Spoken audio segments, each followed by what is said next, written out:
Bernard Tapie espérait être assez fort pour tenir jusqu'à la fin de son procès en appel pour escroquerie dans l'affaire de l'arbitrage controversé de 2008, qui s'est ouvert le 12 octobre 2020 à la Cour d'appel de Paris.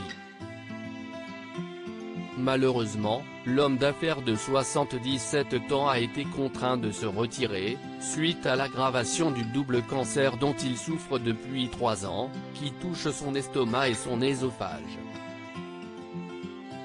Lundi 26 octobre 2020, la Cour d'appel de Paris a annoncé que le procès a finalement été repoussé de plusieurs mois, à mai 2021, en raison de l'état de santé extrêmement fragile de l'ancien président de l'Olympique de Marseille.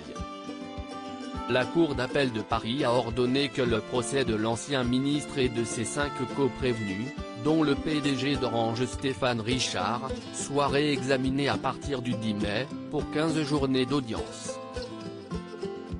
Cette décision fait suite à une demande de renvoi formulée par la défense de Bernard Tapie. La Cour avait décidé le 20 octobre dernier de suspendre les débats, dans la ténèbreté d'une expertise médicale sur l'état de santé du patron du groupe de médias La Provence. Cette expertise a conclu à une altération de l'état général de Bernard Tapie et à une incompatibilité avec une comparution devant ses juges.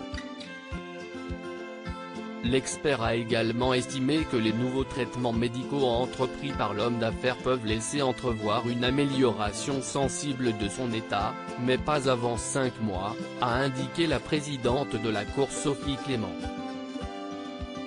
Une audience, fixée au 29 mars 2021, doit permettre de faire un point sur l'état de santé de Bernard Tapie, avant la reprise des débats en mai. Ce dernier avait fait savoir qu'il ne voulait pas être représenté par ses avocats en son absence.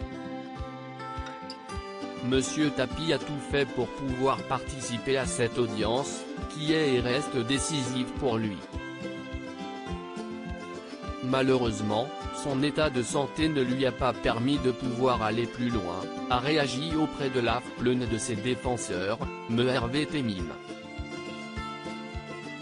L'ancien ministre était apparu très affaibli à l'ouverture de son procès en appel le 12 octobre, 15 mois après sa retentissante relaxation pénale dans ce dossier. L'arbitrage qui lui avait octroyé 403 millions d'euros en 2008 pour solder son vieux litige avec le Crédit Lyonnais lors de la revente d'Adidas a définitivement été annulé au civil pour fraude et M. Tapie a été condamné à restituer les millions perçus.